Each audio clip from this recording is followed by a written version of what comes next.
दोस्तों नमस्कार। दोस्तों मैं सतवीर सिंह अपने यूट्यूब के भारत लिंक ग्लोबल चैनल पर आपका स्वागत करता हूं।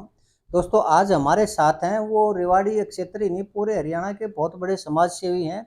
ये हैं एडवोकेट राजेंद्र सिंह जी। तो एडवोकेट राजेंद्र सिंह जी आजकल जो रेवाड़ी के अंदर धरना प्रदर्शन चला हुआ है उससे भी जुड़े हुए हैं और सिर्फ उसी से नहीं, ये जितने भी समाज की जो डिमांड होती है, समाज की जो ज़रूरतें होती है, उनके लिए ये पुरजोर तरीके से आवाज़ उठाते रहते हैं और उनका समर्थन करते रहते हैं। सरकार से मदद करने का भी प्रयास करवाते रहते हैं ताकि समाज के अंदर कुछ सुधार हो सके। तो आज राजेंद्र सिंह जी हमारे ऑफिस में आए, इसके लिए हम इनका बहुत बहुत धन्यवाद करते हैं और अपने चैनल पर इनका स्वागत करते हैं।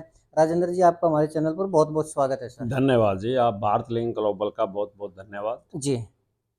अच्छा सर, आपके एरिया में आपको ध्यान भी होगा कि ये जो आंदोलन चला हुआ है, राव इंद्रजीत जी ने कोई हॉस्पिटल बनाने का 200 बेड का कोई हॉस्पिटल बनाने का वो किया था। तो ये क्या मामला है सर, और क्यों धरना प्रदर्शन चला हुआ है, और वो मामला क्या है? वो 200 बेड का जो हॉस्पिटल है, राव इंद्रजीत जी उसको क्यों मना कर रहे हैं और लोग उसको क्यों डिमांड कर रहे हैं? मामला क्या है, थोड़ा सा आप हमारे दर्शकों को समझाएंगे? हरियाणा सरकार ने ये कहा था कि जो जी रेवाड़ी में जो सिविल हॉस्पिटल है जी जी जी इसको हम बाहर शिफ्ट करेंगे और 200 बेड का बनाएंगे। जी जी जी। तो उसके लिए कोई ऐसी सूटेबल जगह हाँ जो शहर के साथ हो हाँ और लोगों की पहुंच में हो, हाँ। उसको देखने की बातें चली थी। जी 2024 में प्रशासन के मार्फत जी 2 केस हरियाणा सरकार के संबंधित स्वास्थ्य विभाग को भेजे गए थे, ठीक है। जिसमें एक गांव है गोकलगढ़ जी और एक गांव है भगवानपुर। जी।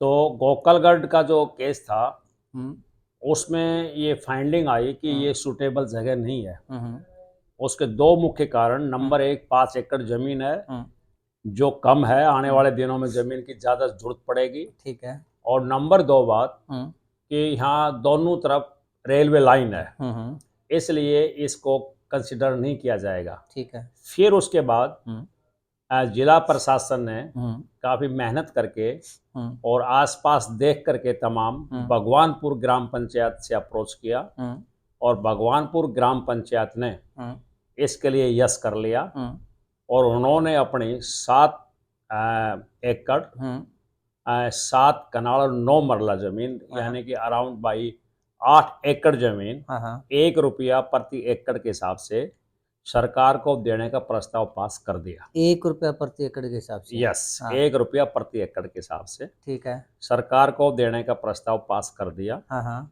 मौका निरीक्षण किया गया। हुँ, मौका निरीक्षण की जो टीम थी, हुँ, मैं आपको मौका निरीक्षण की ये रिपोर्ट जी, जी, जी। आपको दिखा रहा हूँ। अच्छा, अच्छा। इस मौका निरीक्षण की रिपोर्ट के मुताबिक हुँ, इस ज़मीन को सूटेबल बताया गया हुँ, और सरकार के पास भेज दिया गया। ये ज़मीन, हाँ, हाँ, इस मौका निरीक्षण की रिपोर्ट में हुँ, तो सबसे इम्पोर्टेंट बात यह है हाँ, हाँ, कि ये ज़मीन NH 71, जो रेवाड़ी से रोहतक का जो रोड है, ठीक है। वो NH 71 है, हुँ, उससे लगभग 500 मीटर की दूरी के हुँ, ऊपर है। हुँ, हुँ, ओनली 500 मीटर की दूरी के ऊपर है ये। ठीक है। ये मतलब सारे डॉक्यूमेंट आपके पास और इस ये चीज़ के? टोटल डॉक्यूमेंट्स है, मैं ठीक, डॉक्यूमेंट से बोल रहा हूँ। ठीक है। और इस जगह को सूटेबल बताया गया, हाँ।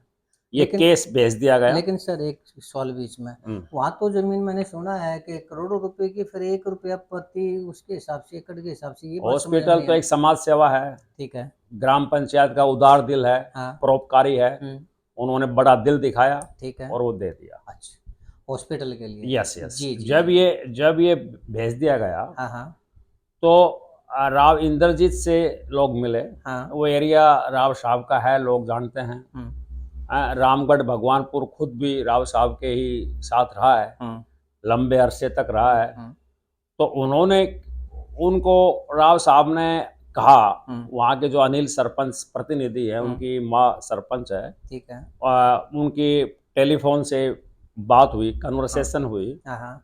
जिसकी वॉइस रिकॉर्डिंग आज पब्लिक डोमेन में है, है, सभी देख रहे हैं। पब्लिक डोमेन में है। हाँ, तो हुँ, उन्होंने कहा कि आपका हॉस्पिटल का काम तो हो जाएगा, हाँ, परंतु आप पेयजल के लिए जो हाँ, रेवाड़ी शहर में है उसके डीक बनाने के लिए भी आप ज़मीन दो। हुँ, तो अनिल सरपंच ने कहा, जी हम तैयार हैं, आप हाँ, हमारा ये काम करवाओ। हाँ, बोलो हाँ, हॉस्पिटल का काम तो हो गया आपका। हाँ, ठीक है। ये एक कन्वर्सेशन है, हुँ, ये पब्लिक डोमेन में है। हाँ, यानी कि उन्होंने आश्वासन दिया। हाँ, और हाँ, जो आप करोड़ों की ज़मीन बता रहे हो प्रति एकड़, हाँ, भगवानपुर ग्राम पंचायत ने 62 लाख रुपया प्रति एकड़ के हिसाब से 10 एकड़ जमीन पेयजल विभाग को, सरकार को दे दी कि आप यहाँ पानी की सप्लाई करो ताकि रेवाड़ी शहर की प्यास बुझाई जा सके। आपका कहने का तात्पर्य ये है कि वो पेयजल की जो डिग्गी बनाने के लिए, वाटर वर्क्स के लिए जो जमीन दी गई थी, वो इसलिए दी गई थी कि पहले उसमें हॉस्पिटल की यस कर दी थी, 200 बेड की हॉस्पिटल, डेफिनेट, तो उसके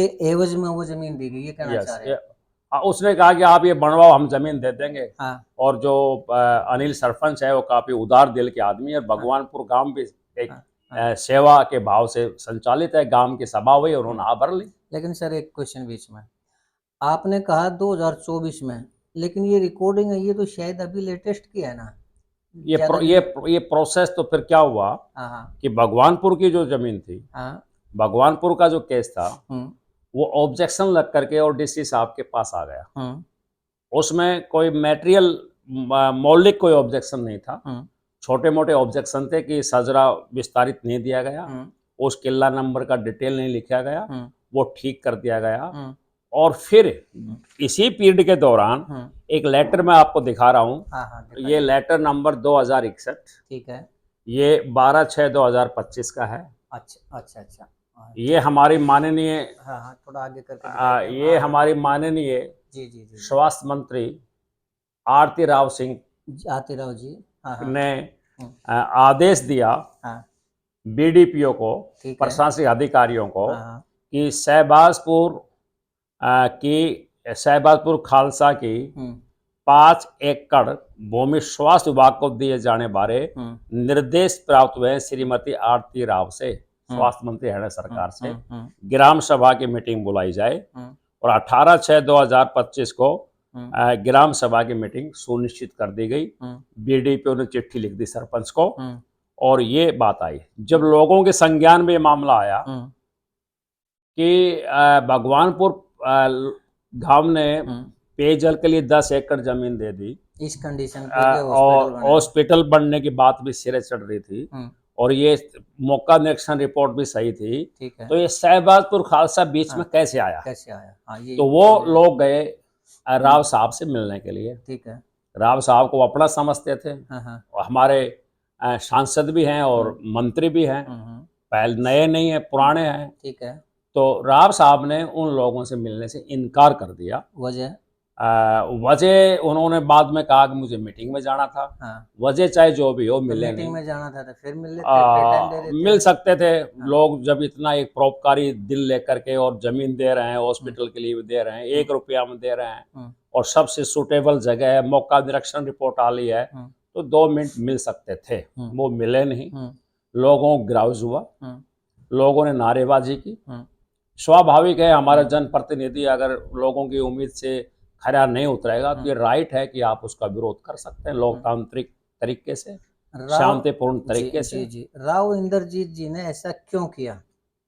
अब तो वही बताएंगे क्यों किया, अब हमको क्या पता क्यों किया, परंतु जो किया वो गलत किया। इतने बड़े नेता, अहिरवाल के सबसे बड़े नेता के रूप में उनको माना जाता है, और वो भी जमीन की जो हॉस्पिटल की जबान करके ने जमीन ले लेते हैं वाटर वर्क के लिए, और जैसे ही वाटर वर्क के लिए ज़मीन ली जाती है सरकार के पक्ष में, उसकी रजिस्ट्री हो जाती है, उसके बाद वो मना कर देते हैं। तो क्या ये उनकी कोई गलती है, या उनसे ये काम करवाया गया है, या वजह क्या थी इसकी उनकी इनकार करने? देखो जी, अब वो तो वो बताएंगे भाई। अब तमाम रिपोर्ट सही होने के बाद, मौका निरीक्षण सही होने के बाद, भगवानपुर की 8 एकड़ जमीन के बाद गोकलगढ़ की जमीन 5 एकड़ रिजेक्ट कर दी गई।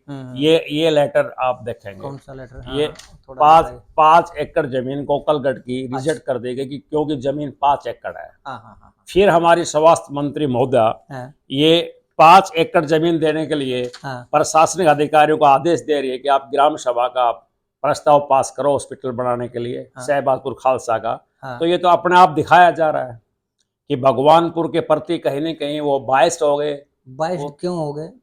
अब बायस्ड तो क्यों हो गए वो तो जवाब वो देंगे, क्या इंटरेस्ट है क्या नहीं है। एक चीज उभर का आई है कि वो, मैंने उनके इंटरव्यू देखे हैं और भी स्टेटमेंट देखी है, तो राव इंद्रजीत जी ये कह रहे हैं कि भाई वहाँ कांग्रेस 40% लोग भगवानपुर में कांग्रेसी हैं, तो क्या ये पैमाना कि भगवानपुर में कांग्रेसी है इसलिए जवान करके ना हॉस्पिटल ना बनवाना, क्या ये उचित है या और क्या ये सच है? अगर राव साहब ने अगर ये कहा है तो इससे ज्यादा अलोकतांत्रिक और असंवैधानिक कोई बात नहीं हो सकती।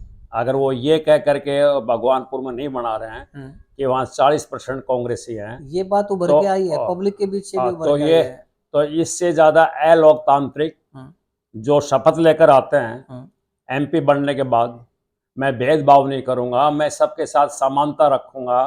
पहले तो ये बताइए, क्या उन्होंने ऐसा कोई बात कही थी कि वहाँ कांग्रेसी है इसलिए मैं आप बता रहे हैं, मैं तो आपकी बात का मैंने जवाब दे पब्लिक रहा हूँ। मैंने सुना है इस बारे तो में। आपने सुना होगा तो कहीं ना कहीं आप पत्रकार हैं, सीनियर हैं, आपके पास कोई सूचना आई होगी।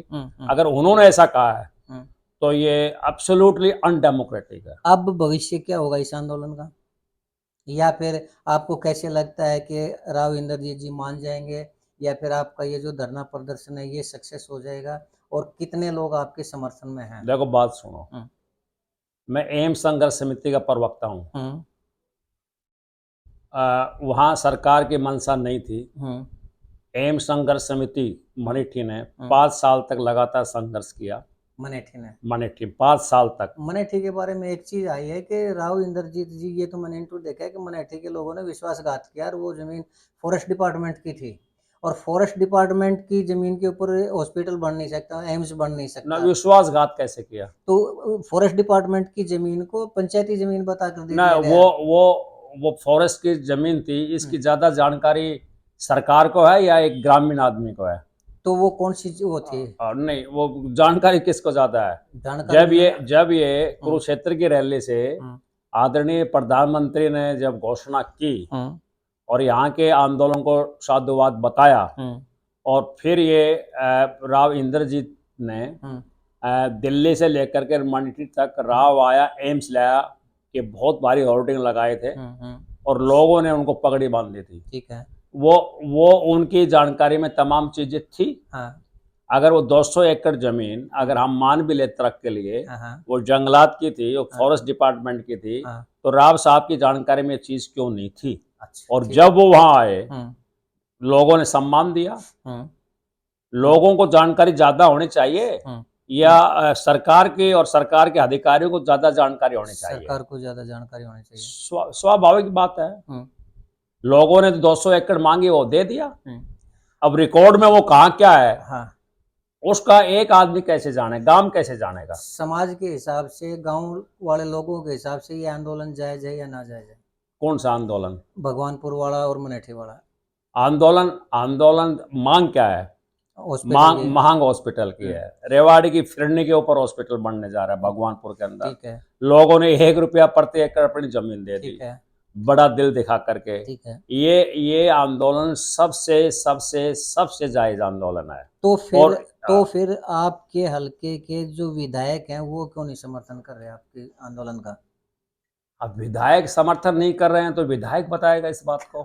मैं तो क्या बताऊं विधायक को। मैं तो कहता हूं विधायक को समर्थन करना चाहिए। जब आरती राव जमीन देखने के लिए वहां से यहाँ गई, उनका ये 19 तारीख का ये अखबार में आया, ये दी ट्रिब्यून में आया, ये अखबार के अंदर उन्होंने कहा कि हम इन गाँव को देख रहे हैं। तो विधायक तो कभी लोकल साथ रहे भी नहीं उनको। अच्छा, जबकि परंपरा के मुताबिक लोकल विधायक साथ रहे, उसकी कॉन्स्टिट्यूंसी में हॉस्पिटल बनेगा, तो मैं समझता हूँ अच्छा रहता। आपको इस आंदोलन का भविष्य क्या दिखाई देता है? आंदोलन जीत की तरफ बढ़ रहा है, जनता की ताकत बड़ी है। आपको उम्मीद है कि भगवानपुर में 200 बेड का हॉस्पिटल बन जाएगा और मनेठी के अंदर एम्स? मनेठी में एम्स तो बन रही है। अच्छा। मनेठी में एम्स के तो काफी ब्लॉक तैयार हो गए हैं। तो फिर क्या दिक्कत? उसमें ओपीडी शुरू करवाने की बात है।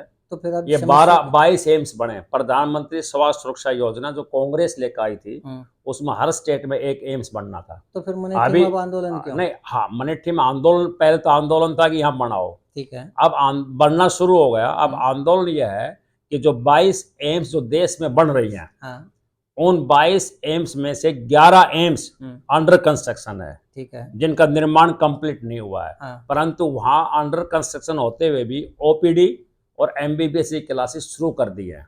कर तो दी है। हम ये कह रहे हैं हाँ। कि उसी स्कीम के तहत ये बन रही है, प्रधानमंत्री स्वास्थ्य सुरक्षा योजना के अंतर्गत। ठीक है। तो 11 जगह जो अंडर कंस्ट्रक्शन है, निर्माणाधीन है, तो आप ये भी निर्माणाधीन है मनेठी की, या ओपीडी और एमबीबीएस की क्लासेस शुरू करो। इस मांग को लेकर के एक और ब्रिज बनाओ आप लोगों को आने जाने के लिए, इस मांग को लेकर के हम आंदोलन कर रहे हैं। इसमें राव इंद्रजीत जी क्या कह रहे हैं? राव इंद्रजीत ये तो कह रहे हैं कि और ब्रिज तो बनना चाहिए। ये तो उन्होंने जब सीएम आया तब ये मांग की थी। अच्छा। और ब्रिज तो बढ़ना चाहिए, परंतु ओपीडी और एमबीबीएस के ऊपर वो चुप है। जबकि हमने सरकार की वेबसाइट के ऊपर वो रिकॉर्ड भी दिखा दिया सारा कि 11 जगह ये ओपीडी और एमबीबीएस क्लास चली हुई है। जी। तो वो वहां पर चुप है। जी, बहुत बढ़िया सर, बहुत। तो राजेंद्र जी, अब आपकी उसकी रूपरेखा क्या है आंदोलन की? देखो, 6 तारीख को तो हम एक बड़ी सभा कुंड में कर रहे हैं एम संघर्ष समिति की तरफ से। और इस 13 जुलाई को हम रामगढ़ भगवानपुर से कई हजारों की संख्या में, ये कहने के लिए नहीं कह रहा हूँ, रियल में कई हजारों की संख्या में हम पैदल चलेंगे। ठीक है। और हम सचिवालय तक आएंगे। और हम सचिवालय आकर के हम सरकार के सामने अपना जो ज्ञापन है वो पेश करेंगे। 29 तारीख को भी हमने सीएम को ज्ञापन भेजा था, अभी तक कोई बुलावा वहां से नहीं आया है। ठीक है। और हमारी लड़ाई ये जायज है और आखिरी दम तक हम लड़ेंगे। गांव गांव में कमेटी का निर्माण हो रहा है, गांव गांव में पर्चे फैलाए जा रहे हैं। और जो हमारे खिलाफ जो भ्रमित करने का जो प्रचार किया गया है बेबुनियाद है। वो किसी भी तरह से जो प्रचार किया गया है, राव साहब ने जो आरोप लगाए हैं कि ये अपराध है, वो शायद वो जानते नहीं कि जनप्रतिनिधि से सवाल खड़ा करना ही देश के सच्चे लोकतंत्र की पहचान होती है।